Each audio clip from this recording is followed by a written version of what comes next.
من الشیطان الرجیم بسم اللہ الرحمن الرحیم وَإِذْ قَالَتِ امْرَأَتُ عِمْرَانَ رَبِّ إِنِّي نَذَرْتُ لَكَ مَا فِي بَطْنِي مُحَرَّرًا، اور وہ وقت بھی ناقابل فراموش ہے جب کہ عمران کی بیوی نے کہا اے میرے پرب، میں نے نظر مانی ہے کہ جو میرے پیٹ میں ہے اس کو آزاد رکھوں گی، فتقبل منی، میری طرف سے تو یہ قبول فرما، انک انت السمیع العلیم، یقیناً تو سننے والا اور جاننے والا ہے۔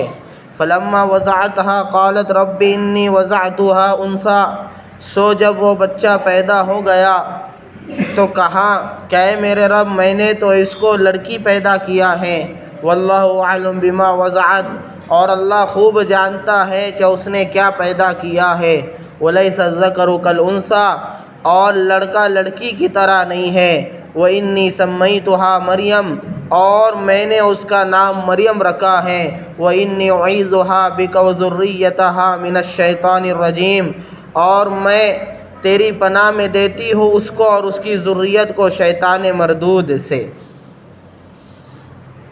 اس کے اندر حضرت مریم کی والدہ کی نظر کا منت کا واقعہ بیان کیا گیا۔ تو عمران کی عورت، عمران یہ حضرت مریم کے نانا نہیں بلکہ حضرت عیسیٰ علیہ السلام کے نانا ہے، اور منت ماننے والی یہ حضرت مریم کی والدہ ہے جن کا نام حنا یا حنا بیان کیا جاتا ہے۔ بہرحال واقعہ بیان ہوا کل، کچھ امور اس کے اوپر بیان ہوئے، اب آگے چند باتیں سمجھنی ہیں۔ نمبر ایک یہ کہ اس آیت میں نظر کا تذکرہ کیا گیا، تو ابوبکر جساس رحمۃ اللہ علیہ اور دوسرے علماء کرام نے یہاں پر نظر اور منت کے مسائل بیان کیے، تو ہم اس کو سمجھتے ہیں کہ شریعت میں منت ماننا جائز ہے یا ناجائز ہے۔ تو منت ماننا جائز ہے لیکن اس کی بنیادی شرطیں ہیں۔ نمبر ایک، اللہ سے منت مانی جائیں گی، غیر اللہ سے منت نہیں مانی جائے گی۔ دوسرا، جس چیز کی منت مانی جائیں گی وہ گناہ کا کام نہیں ہونا چاہیے۔ جیسے منت کسے کہتے ہیں کہ کسی کام کے کرنے کا ارادہ کرنا دوسرے کسی کام کے ہونے کی شرط پر، بھئی میرے بچے کی شادی ہو گئی تو میں 10 روزے رکھوں گا، 10 روزے رکھوں گا، میرے مکان کا کام ہو گیا تو میں 20 رکعت نماز پڑھوں گا، یہ ہو گیا منت۔ تب غیر اللہ سے منت نہیں مانگیں گے کہ اے فلاں اگر میرا یہ کام ہو گیا تو میں یہ کروں گا تمہارے لیے، وہ کروں گا، نہیں، اللہ کے لیے منت ہوگی، ٹھیک ہے۔ اور منت مانی جائیں گی تو نیک کاموں کی منت مانی ہے، بھئی میرے بیٹے کی شادی ہو گئی تو 2 پوے چڑھاؤں گا، یہ منت ماننا ہی حرام ہے اور اس کا پورا کرنا بھی ضروری نہیں ہے۔ یا منت مانا کہ بھئی میرا فلاں کام ہوا تو فلاں کو تپڑ مار دوں گا، یہ حرام کام ہے، ایذائے مسلم، تو یہ منت نہیں ہوگی۔ دوسرا، جس چیز کی منت مانی جا رہی ہے وہ عبادت مقصودہ ہونے چاہیے۔ عبادت مقصودہ یعنی جس کا کرنا یہ اللہ کے لیے خاص ہو، جیسے نماز ہے، روزہ ہے، صدقہ ہے، خیرات ہے، حج ہے، یہ کیا ہے؟ یہ عبادت مقصودہ ہے، تو انہی چیزوں کی منت مانی جائیں گی۔ اب جو عبادت مقصودہ نہیں ہے بلکہ عبادت تک پہنچنے کے ذرائع ہے، مثال کے طور پہ کوئی یہ منت مانگے گا فلاں کام ہوا تو 3 دن جماعت میں جاؤں گا، یہ منت درست نہیں شریعت میں۔ فلاں کام ہو گیا تو فلاں مدرسے میں جا کے 4 گھنٹے گزاروں گا، یہ منت نہیں، یہ عبادتیں ہیں لیکن عبادت مقصودہ نہیں ہے۔ عبادت مقصودہ وہ جو خاص اللہ کے لیے کیے جاتے ہیں، جیسے نماز، روزہ، زکوٰۃ، حج، یہ۔ دوسرا، جس عمل کی منت مانی جا رہی ہے وہ عمل کسی حالت میں فرض و واجب بھی ہونا چاہیے۔ جیسے تم روزے کی منت مان سکتے کیونکہ روزہ فرض بھی رہتا ہے واجب بھی رہتا ہے، نماز کی منت مانی جا سکتی کیونکہ نماز فرض بھی رہتی ہے واجب بھی رہتی ہے، پیسہ خرچ کرنے کی، صدقہ دینے کی منت مانی جا سکتی ہے کیونکہ پیسہ خرچ کرنا یہ فرض بھی ہوتا ہے واجب بھی ہوتا ہے، زکوٰۃ دینا فرض ہے۔ حج کی منت مانی جا سکتی ہے کیونکہ یہ فرض بھی ہوتا ہے۔ تو یہ بنیادیں یاد رکھیں، اللہ ہی سے منت مانی جائیں گی، غیر اللہ سے نہیں مانی جائیں گی، بلکہ غیر اللہ سے منت ماننا شرک شمار ہوگا، ایک۔ دوسرا،